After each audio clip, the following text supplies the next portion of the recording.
नमस्कार विद्यार्थी मित्रांनो, मागच्या तासाला आपण असं पाहिलं की जे सजीव आहेत त्या सजीवांना आपण 5 सृष्टीमध्ये विभागलेलं आहे आणि त्याच्यामध्ये आपण असं पाहिलं की जे जीवाणू, आदिजीव, कवके आणि शैवाले जे आहेत त्यातले ते सूक्ष्मजीव आहेत। मग हे नेमकं सूक्ष्म, जसं इथं दृश्य केंद्रकीमध्ये आपण पाहिलं की एकपेशीय आणि बहुपेशीय, आणि ते बहुपेशीयमध्ये कोण, तर बाकीचे 3 बघा इथं लक्षात येईल तुमच्या। पुन्हा एकदा रिवाइज मी तुम्हाला आठवण करून देतो, बघा इथं एकपेशीय मोनेरा हा सूक्ष्मजीव आहे, प्रोटेस्टा हा सूक्ष्मजीव आहे आणि कवके सुद्धा काय आहे, हा सूक्ष्मजीव आहे। पण कवके कसा आहे, बहुपेशीय आहे। प्रोटेस्टा कसा आहे, एकपेशीय आहे। यांची केंद्रके कशी आहेत, दृश्य, आणि जो मोनेरा आहे यांची मात्र केंद्रके कशी असतात, ही स्पष्टपणे दिसत नाहीत, म्हणून त्यांना आदी केंद्रके असं म्हणतात। बघा आता हे जे सूक्ष्मजीव आहेत या सूक्ष्मजीवांचं नेमकं वर्गीकरण कसं करायचं।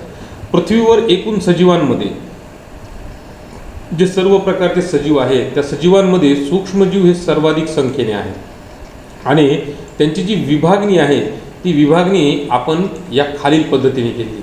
बघा सूक्ष्मजीव हे आदी केंद्रकी आणि दृश्य केंद्रकी, ज्याला आपण म्हणतो आदी केंद्रकी आणि दृश्य केंद्रकी आहे। या आदी केंद्रकीमध्ये जीवाणू जे सूक्ष्मजीव आहेत, म्हणजे आदी केंद्रकीमध्ये सर्व प्रकारचे जीवाणू येतात, तर दृश्य केंद्रकीमध्ये आदिजीव, कवके आणि शैवाले येतात। आता यांचा जर आकार तुम्ही पाहिला, हे सूक्ष्म म्हणजे नेमके किती सूक्ष्म, तर बघा 1 मीटर बरोबर किती, 10⁻⁴ मायक्रोमीटर, आणि 1 मीटर बरोबर किती, 10⁹ म्हणजे नॅनोमीटर, म्हणजे 10⁹ दॅट इज नॅनोमीटर आणि 10⁻⁶ दॅट इज अ मायक्रोमीटर। आता हेच माप लक्षात ठेवा, म्हणजे तुमच्या लक्षात येईल की यांचा नेमका आकार किती सूक्ष्म असू शकतो। या सूक्ष्मजीवांच्या वर्गीकरणाच्या नंतर आपण पाहिला आहे जीवाणू। आता जीवाणूचा आकार बघा, 1 मायक्रोमीटर ते 10 मायक्रोमीटर याच्यामध्ये तो आकार असतो, अतिशय सूक्ष्म आकार आहे हा। आणि हे जे जीवाणू असतात यांची जर तुम्ही थोडंसं लक्षणीय किंवा त्यांची कॅरेक्टरिस्टिक जर पाहिली तर बघा, एकच पेशी स्वतंत्र जीव म्हणून जगतो। एक पेशी आहे म्हणून एकच जीव, सॉरी एकच पेशी आहे पण तीच पेशीय म्हणजेच ती काय आहे, तो सजीव म्हणून जगतो। जसं आता एक पेशीय म्हणजे उदाहरण घेतो मी, तुम्हाला म्हणलं की झाड, आता झाड जर तुम्ही पाहिलं, झाड हे काही एकाच पेशीपासून बनलंय का, नाही। माणूस हा काही एकाच पेशीपासून बनलाय का, नाही, तो बहुपेशी आहे। पण हे जे जीवाणू असतात यांची ही एकच पेशी असते। बघा इथेही तुम्हाला एकच पेशी दिसेल, इथेही तुम्हाला एकच पेशी दिसेल, इथेही एकच पेशी, ही अखंड एक पेशी, आणि ही एक पेशी म्हणजेच तो एक सजीव म्हणून तो जगतो। काही वेळा तो एकत्र असतो, तर काही वेळा तो एकत्र येऊन तो वसाहती काय करतो, तो बनवतो, म्हणजे एकत्र एकाच ठिकाणी ते काय होतात, भरपूर सापडतात, म्हणून त्यांना आपण म्हणतात की तो एकत्र येऊन तो काय करतो, तो वसाहती करतो, म्हणजे एकाच ठिकाणी सूक्ष्म असल्याने ते भरपूर सापडतात, त्याला आपण कॉलनी जसं म्हणतो। आणि जीवाणू पेशी आणि ही जीवाणू पेशी ही आदी केंद्रकी असते। आत्ताच आपण पाहिलं की त्यांचं जे केंद्रक असतं हे केंद्रक ठळकपणे स्पष्टपणे दिसतच नाही, म्हणून त्यांना आपण आदी केंद्रकी असं म्हणतो। यांच्या पेशी केंद्रक हे पटलयुक्त केंद्रक आणि त्यांची जी पेशी अंगके असतात ही पटलयुक्त नसतात, म्हणजे त्यांचं केंद्रक जे असतं, जसं जर बाकी तुम्ही आत्ता मागवत पाहिलं की समजा हा पेशीचा आकार आणि हा मध्ये एखादा केंद्रक आहे, तर हा जो केंद्रक आहे, हा केंद्रक जो आहे याच्या भोवती तुम्हाला एक काय दिसतं, पटल दिसतंय। तसं यांच्यामध्ये हे पटल दिसत नाही, म्हणजे इथंच कुठतरी केंद्रक असणार आहे, आणि ही डायरेक्ट काय पेशी भित्तिका ही जी बाहेर दिसते ती। आता ही पेशी भित्तिकाच आहे, पेशी भित्तिका मात्र यांच्यामध्ये असते, पण यांच्या केंद्रकाला आणि पेशी अंगकाला मात्र काय असतं, पेशी अंगकाला मात्र तुम्हाला इथं पटल वगैरे पाहायला काही भेटत नाही। यांचं जे प्रजनन असतं, हे जे प्रजनन आहे हे प्रजनन द्विखंड भवनाने होतं। द्विखंड म्हणजे इथून बघा, द्विखंड म्हणजे असे एकाचे 2 भाग होणे, एकाचे 2 भाग, एकाचे 2 भाग, द्वि म्हणजे 2 आणि खंड म्हणजे तुकडे पडणे, म्हणजे एका पेशीचे 2 भाग होऊन यांचं प्रजनन ते स्वतंत्र दुसरा नवीन जीव निर्माण होतो।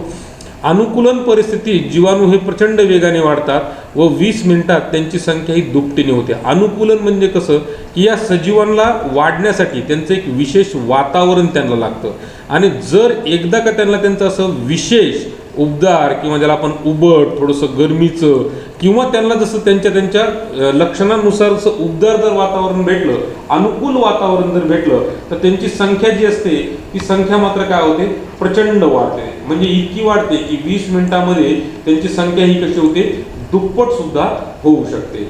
आता इथे बघा, यांचा आकार तुम्ही पाहिला तर काही जीवाणू हे गोलाणू असतात, काही दंड गोलाणू असतात. दंड असा दिसतो तुम्हाला, दंड, आणि किंचितचा गोल आहे म्हणून ह्याला दंड गोलाणू म्हणतात.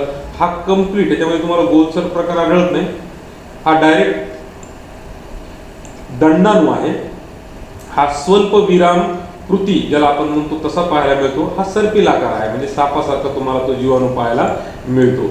आता यातला दुसरा जो प्रकार आहे या सूक्ष्मजीवातला, हा आहे आदिजीव, ज्याला आपण इंग्लिशमध्ये प्रोटोझोआ असं म्हणतो. यांचा आकार सुमारे हा 200 मायक्रोमीटर इतका असतो. 200 मायक्रोमीटर इतका त्यांचा आकार असतो. माती, गोडे पाणी व समुद्रात हे आढळतात. इतर सजीवांच्या शरीरात राहतात व रोगास कारणीभूत करतात. म्हणजे याला आपण परपोषीपणा असं म्हणतो. हे माती, गोडे पाणी, समुद्र तसेच इतर शरीरांच्या आणि विविध प्रकारचे रोग जे असतात ते या अशा प्रकारच्या आदिजीवपासून होतात. पावसाळ्यात तर अशा प्रकारच्या आदिजीवांचं भरपूर लोक आजारी पडतात. पाण्यात मिसळतात आणि पाण्याच्या स्रोतात मिसळल्यानंतर तशा प्रकारचं जर पाणी पिण्यात आलं तर मात्र आपल्याला विविध प्रकारचे आजार यांच्यापासून होताना पाहायला दिसतात. यांचं केंद्रक, आता बघा इथं दृश्य केंद्रकी, केंद्रक बघा किती स्पष्टपणे दिसतंय, आणि याला आपण दृश्य केंद्रकी असं म्हणतो. काय म्हणतो आपण याला, दृश्य केंद्रकी. आणि हे एक पेशीय सजीव, हे एक पेशीय सजीव असतात आणि हे दृश्य केंद्रकी असतात. त्याचबरोबर प्रोटोझोआंच्या पेशी रचना, हालचालीचे अवयव व पोषण पद्धती याच्यामध्ये मात्र आपल्याला विविधता आढळते. आता याच्यात प्रोटोझोआंची पेशी रचना तुम्ही पाहिली, पॅरामेशियमचा आकार चपलेसारखा आहे. त्याच्यावर तुम्हाला रोमके पाहायला मिळतात. अँटीमिवा हा जर प्राणी तुम्ही सजीव जीवाणू जर पाहिला, आदिजीव पाहिला, तर याच्यामध्ये तुम्हाला गोलाकार आकार असा पाहायला मिळतो. त्याचबरोबर केंद्रक असा थोडासा ठळकपणे दिसतो. त्याचबरोबर पेशी अंगके थोडी स्पष्टपणे दिसतात. प्लास्मोडियम जो आहे, मग आपण पाहिलं प्लास्मोडियम, त्याचा बघा असा लंब गोलाकार आकार आहे, केंद्रक थोडासा मोठा आहे. याच्यामध्ये तुम्हाला तो विविध प्रकारचे हे अशा प्रकारचे तुम्हाला जे आदिजीव आहेत ते तुम्हाला पाहायला मिळतात. यांचे प्रजनन द्विखंडाने होते. द्विखंडाने म्हणजे आता इथं जर तुम्ही पाहिलं तर द्विखंडाने पॅरामेशियम हा काय होतो, एकापासून त्याचे 2 भाग होतात. त्याचबरोबर यांचे सुद्धा एकापासून कसे होतात, 2 भाग होतात. आणि हे द्विखंड पद्धतीने काय करतात की नवीन सजीवांची निर्मिती करतात. आता जर तुम्ही पाहिलं की यांचा आदिवास नेमका कसा आहे, तर अमिबा, पॅरामेशियम हे जे आहे गढूळ पाण्यात आढळतात. ते स्वतंत्र जीवन जगतात. अँटीमिबा हिस्टोलिका हा अमांश नावाचा जो रोग असतो तो होण्यासाठी कारणीभूत ठरतो. प्लाझ्मोडियम वायवॅक्स हा मलेरिया, हिवताप होण्यासाठी कारणीभूत ठरतो. आणि युग्लिना हा स्वयंपोषी आहे. अशा प्रकारे हे आदिजीव तुम्हाला तुमच्या सभोवताली सुद्धा पाहायला मिळतात. तिसरा जो सूक्ष्मजीव आहे तो आहे कवके. आता कवकांचा आकार बघा, यांचा आकार सुमारे 10 मायक्रोमीटर ते 100 मायक्रोमीटरच्या दरम्यान तुम्हाला आढळतो. हे कुजणारे पदार्थ, वनस्पती, प्राण्यांची शरीरे म्हणजे मेलेले प्राणी जे असतात, कुजलेले किंवा एखादं लाकूड आपण जो ओलसर ठिकाणी जर समजा टाकून ठेवलं, कुजलेले पदार्थ, कार्बनी पदार्थ, कार्बन म्हणजे जो सजीव असतो. आता उदाहरणार्थ कार्बन आपल्यात पण असतं, कार्बन झाडात पण असतं. अशा प्रकारचे जे कार्बनी जे सजीव असतात, सजीव मेल्यानंतर त्यांच्यामधलं जे कार्बन असतं त्याला आपण कार्बनी पदार्थ असं म्हणतो. तर म्हणजे त्यांच्यामध्ये असतात ते आपण कार्बनी. मग असे कार्बनी पदार्थात हे सर्व प्रकारचे कुजणारे जे पदार्थ असतात त्यांच्यामध्ये कवके तुम्हाला आढळतात. दृश्यकेंद्रकी हे एकपेशीय सूक्ष्मजीव आहेत. कवकांच्या काही प्रजाती डोळ्याने मात्र दिसतात, इतक्या त्या चांगल्या ठळक अशा मोठ्या आकाराच्या असतात. मृतोपजीवी असून कार्बनी पदार्थांपासून अन्न शोषण करतात. प्रजनन ह्यांचं हे लैंगिक पद्धतीने होतं आणि द्विखंड व मुकुलायन अशा अलैंगिक पद्धतीने होतं.